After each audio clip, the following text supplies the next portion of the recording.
Et bonjour à chacun pour cette nouvelle émission de 15 minutes aujourd'hui avec Jean-Fred Berger. Bonjour mon général. Bonjour David, Alors, j'espère que tu vas bien. très bien, merci. Bon, est-ce que tu vas mieux que les armées en Europe? Oui, oh ben, écoute, les armées, hélas, les armées dans l'histoire humaine, ça monte, ça descend en fonction des événements, des politiques des uns et des autres, etc. On peut dire que là, on n'a jamais vu une telle montée des empires, un retour des impérialismes, et donc Mmh. les dividendes de la paix sont en train de s'évaporer rapidement pour l'ensemble des pays occidentaux au minimum. Et je vois poindre de plus en plus un débat, c'est de savoir si, ce qui doit être notre protection, c'est toujours l'OTAN ou si, on devrait, revenir à une armée un peu plus locale, une armée peut-être européenne ou alors, nationale? D'accord. Alors, bon, c'est des vastes sujets. Il se trouve que après 1945, comme après la Première Guerre mondiale, tous les pays ont aspiré à la paix. Mmh. Hélas, puisqu'on est dans un cadre chrétien, nous savons que la guerre fait partie du péché. Elle est une des incarnations du péché humain, et donc la guerre fait partie de notre condition humaine. Et donc, je pense qu'il est important de se prémunir, de se préparer et d'éviter des catastrophes. Et donc, c'est pour ça que les grandes organisations internationales ont toute leur validité. Avant la Seconde Guerre mondiale, il y avait la Société des Nations qui avait été créée, mise sur pied après la Première Guerre mondiale, donc qui, hélas, cette SDN n'a pas servi. Les Américains n'ont pas ratifié le traité de création de la SDN, et ça s'est retrouvé comme une coquille vide. Ça n'a pas pu empêcher la guerre avec Hitler, avec toute la conflagration de la Seconde Guerre mondiale qui a fait 50 millions de morts. Mmh. Après la Seconde Guerre mondiale, on pouvait espérer, avec la création de l'ONU, l'Organisation des Nations Unies, qu'on allait parvenir à une paix mondiale, à une meilleure entente entre pays, à ne plus recourir à la force, à la guerre, pour régler les différends entre pays. Hélas, ça n'a pas suffi, puisque très vite, eh bien, d'une part, il y a les guerres de décolonisation, et puis d'autre part, il y a des grands chocs, la guerre de Corée, puis la guerre du Vietnam, etc. Et puis la guerre froide. De Mmh. 1949 à 1991, on a la guerre froide. Voilà. Donc la guerre froide, eh ben, c'est deux blocs, le bloc communiste contre le bloc occidental, avec des valeurs complètement différentes qui s'affrontent et qui se menacent d'anéantissement mutuel. C'est le risque d'anéantissement qui produit une forme de glaciation entre les deux blocs, et on évite la guerre parce qu'on sait que sinon on bascule dans la guerre nucléaire et la destruction totale, non seulement des pays engagés, mais sans doute de la planète. Voilà. Mmh. Et alors donc maintenant, ben, la question c'est, nous voilà 22 ans après la fin de la Russie et de l'Union soviétique, pardon, du pacte de Varsovie. Et donc là maintenant, eh bien, nous voilà avec une guerre aux portes de l'Europe, en Ukraine, un retour de la guerre de haute intensité. Et donc c'est vrai, il faut y réfléchir. Qu'est-ce qui est le mieux? Est-ce qu'on peut espérer qu'une défense locale peut suffire face à des armées gigantesques? Est-ce que la Suisse peut se défendre toute seule? Est-ce que la France peut se défendre toute seule? Etc. Est-ce qu'on a besoin de coalition? Est-ce qu'on a besoin d'alliances? Ben, c'est tout un sujet. Défense européenne, OTAN, ben, c'est un grand débat, et Mmh. je suis prêt à en parler avec toi. Bah, ouais. Hem Moi, j'avais, une première question, un peu de néophyte. On entend toujours parler du commandement intégré de l'OTAN qu'aurait quitté le général à une certaine époque et sous lequel Sarkozy nous aurait remis. Mais ça veut dire quoi, le commandement intégré de l'OTAN? Alors, un petit peu d'histoire. En 1949, il y a un traité qui s'appelle le traité de Washington qui crée l'Alliance Atlantique. Donc c'est le traité de l'organisation du traité de l'Atlantique Nord, et donc qui établit un lien transatlantique fort pour la défense de l'Europe occidentale, mais autant des pays d'Amérique du Nord. C'est-à-dire qu'il y a un article 5 qui dispose que toutes les parties considèrent que si un des pays est attaqué, tous les autres pays lui viennent en aide. Cela signifie que si un petit pays, imaginons l'Islande ou l'Italie ou la France était attaquée par l'Union soviétique, eh bien à ce moment-là, l'ensemble des 12 pays d'alors, membres de cette alliance, venaient au secours et on entrait dans une guerre. On entrait dans une nouvelle guerre mondiale. Voilà. Mmh. 12 pays. Et donc, l'Alliance Atlantique, d'emblée, c'est une organisation très importante avec des budgets importants, des forces américaines qui restent en Europe. Environ 400 000 soldats américains restent en Europe et il y en a environ 40 000 sur le sol français. Et en gros, de 1949-50 jusqu'à 1966, les forces américaines notamment sont stationnées en Europe de l'Ouest, dont beaucoup en France, beaucoup sur le sol français. Et en 66, le général de Gaulle, ayant acquis la puissance nucléaire française, ayant développé la puissance nucléaire française, ce qu'on a appelé l'outil de dissuasion, la dissuasion française, et afin d'affirmer notre autonomie stratégique de défense, a demandé à l'OTAN de quitter le sol français. Cela a signifié notamment que les états-majors américains et les forces américaines ont quitté, essentiellement elles sont parties en Allemagne et en Belgique, et les états-majors de l'OTAN ont quitté. Pour ceux qui connaissent Paris, le siège de l'OTAN était là où aujourd'hui est l'université Paris-Dauphine, et le siège de l'état-major opérationnel de l'OTAN, qui était SHAPE, était à Rocancourt, près de Versailles. Et lui est parti près de Bruxelles. Donc tout est parti près de Bruxelles en 66. Et à ce moment-là, le général de Gaulle décide de quitter le commandement intégré. C'est-à-dire que les forces françaises restent disponibles pour l'OTAN, mais en temps de paix, il n'y a aucun lien de subordination ou d'automaticité je dirais, dans l'appartenance à l'OTAN. On quitte le Mmh. commandement intégré. C'est-à-dire que nos moyens militaires existent, mais ne sont pas rattachés automatiquement et immédiatement sous un quelconque commandement de l'OTAN.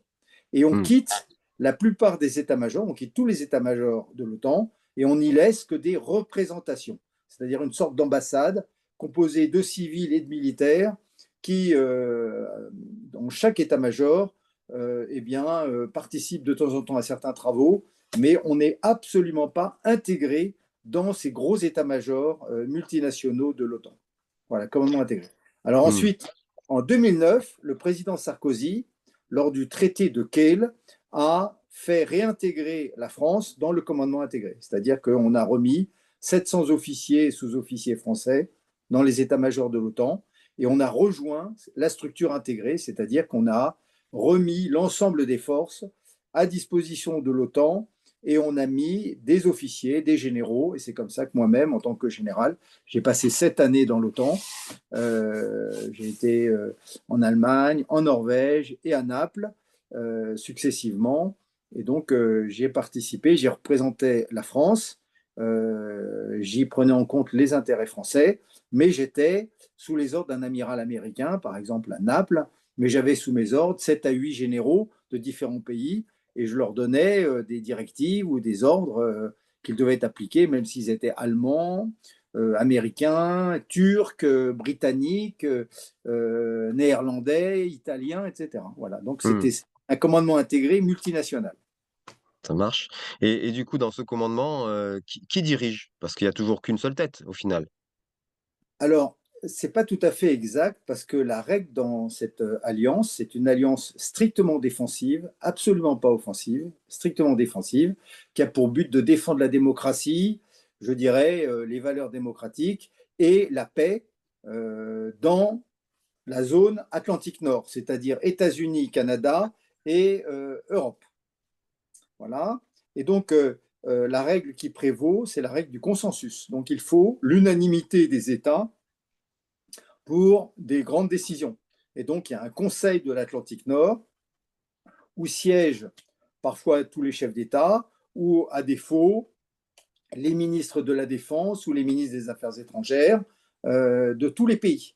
Actuellement, Mmh. l'OTAN, c'est 31 pays. Il y en avait 12 12 lors de la création, en 1949.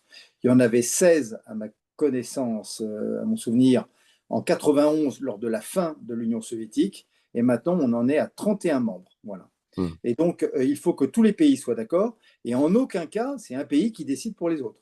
En Mmh. aucun cas. Ça marche. C'est une mauvaise compréhension de s'imaginer que les Américains peuvent faire n'importe quoi ou que tel pays peut dire on attaque ceci ou on fait cela. Non, il faut que tous Mmh. les pays adhèrent à cette grande décision, sauf bien sûr en cas d'agression d'un des pays. Là, c'est l'automaticité de la défense collective. Ça marche. Et ensuite, eh ben, c'est une structure verticale avec des états-majors et puis ensuite des forces mises en place par les pays et qui permettent à l'ensemble des pays de l'OTAN à mettre leurs armées en ligne, en quelque sorte, leur flotte dans les ports, dans les mers, dans les océans. Il faut savoir que la quantité de troupes est absolument énorme. C'est la plus grande coalition possible au monde, puisque actuellement, on peut estimer que l'OTAN, en additionnant les forces militaires de chacun des pays, les 31 pays membres, on en est à 4 millions de soldats. Mmh. Et justement, sur ces 31 pays, 22 sont déjà membres de l'Union européenne. Alors, on pourrait imaginer que l'Union européenne est déjà majoritaire, dans le sein de l'OTAN. Quel serait l'avantage de créer une structure autonome? Alors, depuis très longtemps, les Français rêvent d'une défense européenne. Il faut dire qu'on avait innové quand même particulièrement avec Napoléon, qui avait fait une sorte de grande Europe, mais qui a laissé des mauvais souvenirs dans beaucoup de pays qui ont été occupés par les troupes françaises. Il faut repenser à l'Espagne, au Portugal, à l'Italie, à l'Autriche, l'Allemagne, etc. Et donc, cette notion de défense européenne n'est pas une défense facile à construire. Il y a eu en 1954 un projet de communauté européenne de la défense, la CED, et qui a été abandonné dès l'été 1954 parce que c'est la France elle-même qui n'a pas ratifié le projet de cette construction européenne de la défense. C'était le projet de la CED, c'est notre Assemblée nationale a refusé. Et depuis, on n'a jamais réussi à revenir. Alors, tu Mmh. disais, il y a 22 pays qui sont membres de l'OTAN. Je pense que il me semble même qu'il y en a un petit peu plus, ou en tout cas, la plupart des pays occidentaux veulent être dans l'Union européenne. Il y a Mmh. juste la Grande-Bretagne, le Royaume-Uni, qui a quitté avec le Brexit l'Union européenne. Et c'était un pilier important dans nos espoirs d'une défense européenne. Parce que Mmh. les deux puissances militaires réelles et immédiates en Europe, c'était essentiellement la Grande-Bretagne et la France. D'autres pays ont des capacités militaires bien plus réduites. Et donc maintenant, une défense européenne sans la Grande-Bretagne, c'est déjà beaucoup plus difficile, puisque Ouais. depuis le départ de la Grande-Bretagne, eh ben, on est beaucoup moins nombreux et beaucoup moins, je dirais, opérationnels. Voilà. Alors Mmh. ensuite, quel est l'intérêt pour beaucoup de pays de payer une deuxième défense, sachant qu'il y a l'OTAN? L'OTAN, dont une grande partie des moyens sont assurés dès le temps de paix, voire au moment d'une crise internationale et d'une guerre, par les États-Unis. Les États-Unis ont des moyens gigantesques. Leur budget annuel de défense, c'est 700 milliards de dollars. À eux seuls, ils représentent la moitié des dépenses de défense du monde entier. Donc, les États-Unis sont dans l'OTAN et incontestablement, ils pèsent très lourd. Depuis, je dirais, la fin de la guerre froide, la plupart des pays européens se sont reposés sur les dividendes de la paix et sur la garantie de sécurité américaine. Donc, c'est Mmh. difficile, malgré les velléités françaises, de mettre en place une véritable défense européenne qui pèserait et qui pourrait remplacer l'OTAN. Actuellement, ce n'est pas réaliste. On peut en Mmh. rêver, on peut la souhaiter. Moi, je la souhaite personnellement. Je pense qu'on doit, avec tous les pays européens, constituer un pilier européen de défense solide et autonome si nécessaire pour certains types de crises, mais il n'est pas réaliste à ce stade de s'imaginer qu'on puisse assurer la défense de l'Europe, la défense des pays européens, sans les États-Unis. Mmh.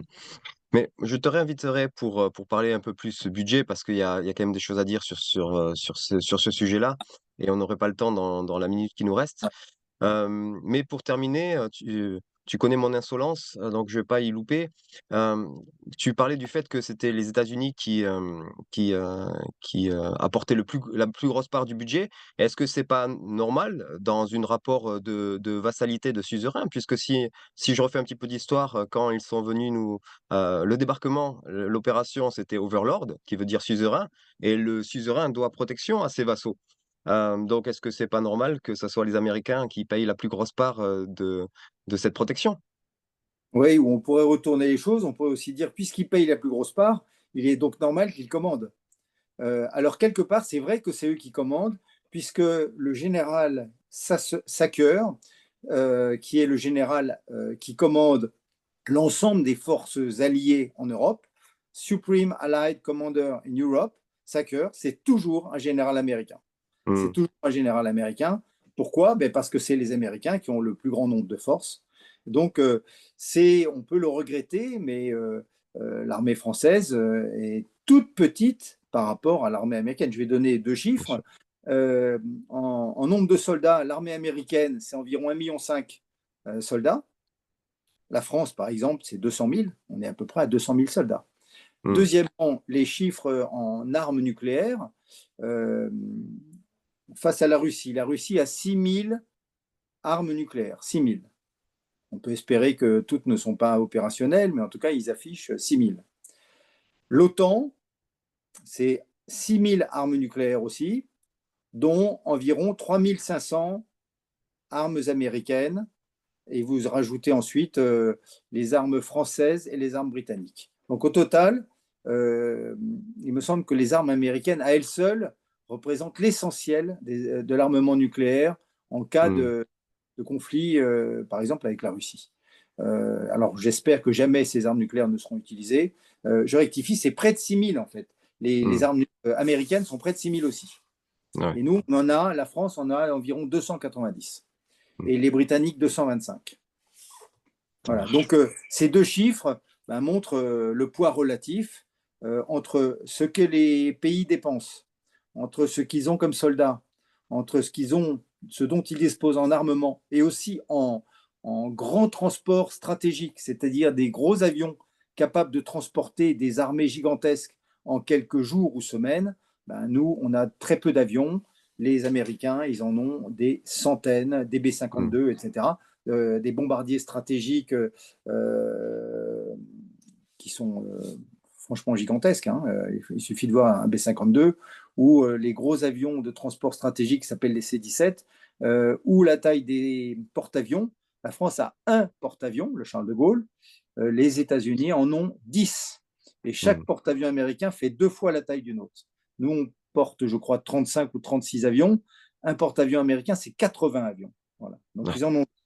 Voilà. Donc, au total, heureusement que nous avons nos alliés et nos amis américains, mais bien sûr, l'Europe doit peser et dans les décisions, c'est essentiel que on a une voix au chapitre. Hein, franchement, chaque pays européen a le droit et le devoir de se faire entendre et nos amis américains le savent et il faut ensemble trouver les meilleures solutions face aux crises, aux menaces d'aujourd'hui avec cette Russie qui envahit l'Ukraine et qui menace tous les pays voisins, hein, de l'Estonie jusqu'à, je dirais, la Roumanie.